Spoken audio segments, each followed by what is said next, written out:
नमस्ते फ्रेंड, आप सभी का एक बार फिर से वेलकम। फ्रेंड्स, 8 मार्च 2024 बैंकर्स के लिए एक इम्पॉर्टेंट दिन, जब 12th बाइपर्टाइट का सेटलमेंट होगा और पेंशनर्स को एक्स-ग्रेशिया के बारे में जानकारी होगी कि उन्हें एक्स-ग्रेशिया मिलना है। और इसीलिए दोनों साथी, हमारे वर्किंग एम्प्लॉइज भी और रिटायरीज भी, दोनों उत्साहित हैं, उत्सुक हैं, जिज्ञासुक हैं जानने के लिए।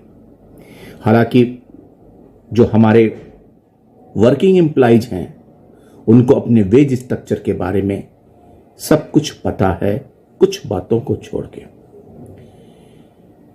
5-day banking is one of the important.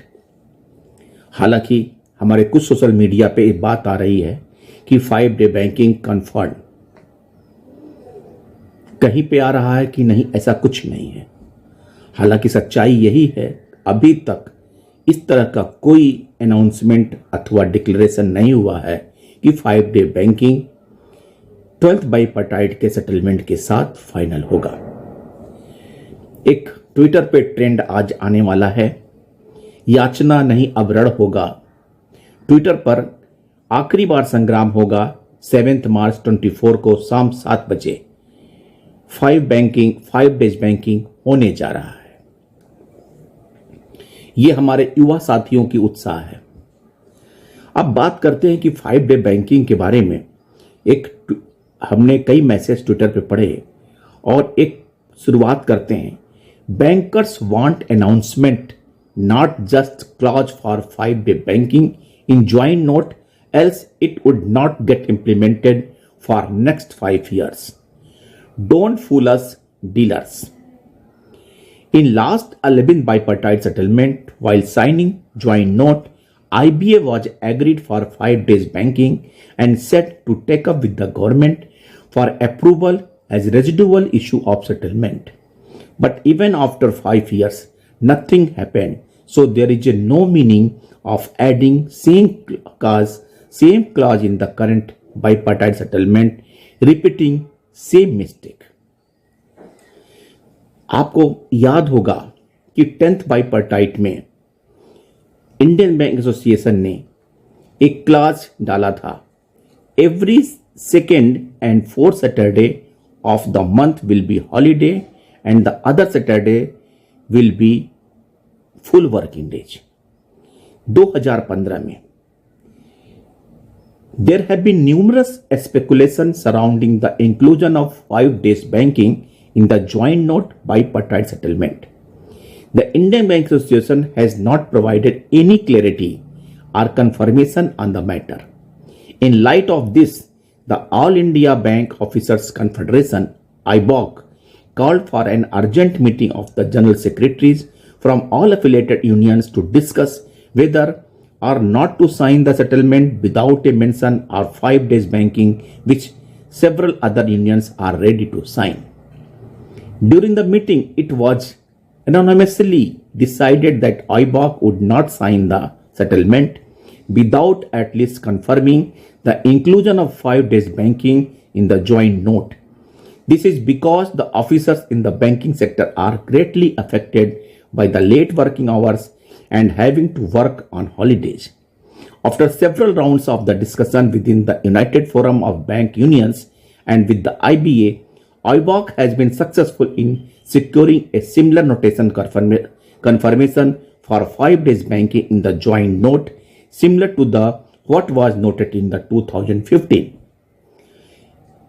Unions within the United Forum of Bank Unions and with the IBA, IBOC has been successful in securing the similar notation.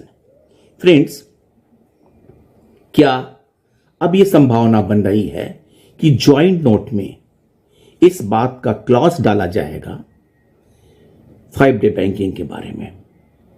क्योंकि आईबॉक जो कह रही थी, कुछ यूनियंस कह रहे थे कि हमसे साइन नहीं करेंगे, लेकिन दो बातें हैं, साइन ना करना इनके बस में नहीं है। क्योंकि आप गवर्नमेंट का प्रेशर कहें या मॉरल प्रेशर कहें, इन्हें तो एग्रीमेंट पे कल साइन करना ही होगा। हो सकता है, क्योंकि अभी ऐसे हालात नहीं बन रहे हैं कि कोई अनाउंसमेंट आज शाम या कल सवेरे तक हो जाएगा। सो हो सकता है कि 5 डे का क्लॉज उसमें मेंशन किया जाए और बाद में आफ्टर जनरल इलेक्शन और आप 2 महीना 1 महीना कुछ भी कर सकते हैं, उसके बाद से ये डिक्लेरेशन या अनाउंसमेंट या अप्रूवल डीएफएस से हो सके।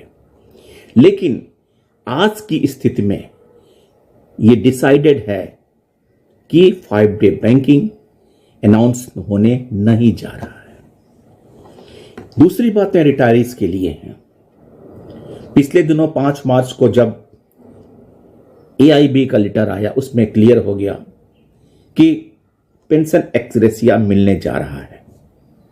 नवंबर 22 से उसका एरियर भुगतान होगा, जब भी हो। लेकिन एक्स-ग्रेशिया का अमाउंट क्या हो गया? What will be the formula for calculations? एक चीज और भी क्लियर था कि ये बाइपार्टाइट वाइज होगा। लेकिन पिछले बाइपार्टाइट से लेके अलमिन बाइपार्टाइट तक फॉर्मूला कैलकुलेशन का क्या होगा? क्लर्कल अवार्ड स्टाफ का, ऑफिसर्स का, ऑफिसर्स में क्या स्केल वाइज? इस बारे में कोई जानकारी ना यूबीयू के किसी मेंबर्स को है, केवल आईबीए को पता है। गवर्नमेंट से मंत्रणा के बाद यह डिसाइड किया गया है। सो इसका भी पिटारा कल 8 मार्च को ही पता चलेगा। सो हमारे दोनों साथी, वर्किंग एम्प्लॉइज भी, रिटायरीज भी, दोनों इस बात की उत्सुकता और जिज्ञासा है कि कल 8 मार्च को क्या होगा। हम उम्मीद करते हैं कि अच्छा ही होना चाहिए और बैंकर्स के लिए एक नया सवेरा कल होना चाहिए और दोनों हमारे रिटायरीज और वर्किंग साथियों को कुछ ना कुछ ऐसा उपहार मिले जो उन्हें अच्छा लगे। रह गया बैंक पेंशन रिवीजन का, तो लगता है कि वो दिन अभी वो संघर्ष, स्ट्रगल चलता रहेगा और भविष्य में उसके बारे में कोई अच्छी बात सुनने को मिलेगी। थैंक यू फ्रेंड्स, नमस्कार। कल फिर आपको सारी बातें अपडेट करता हूं, तब तक के लिए धन्यवाद। Thank you.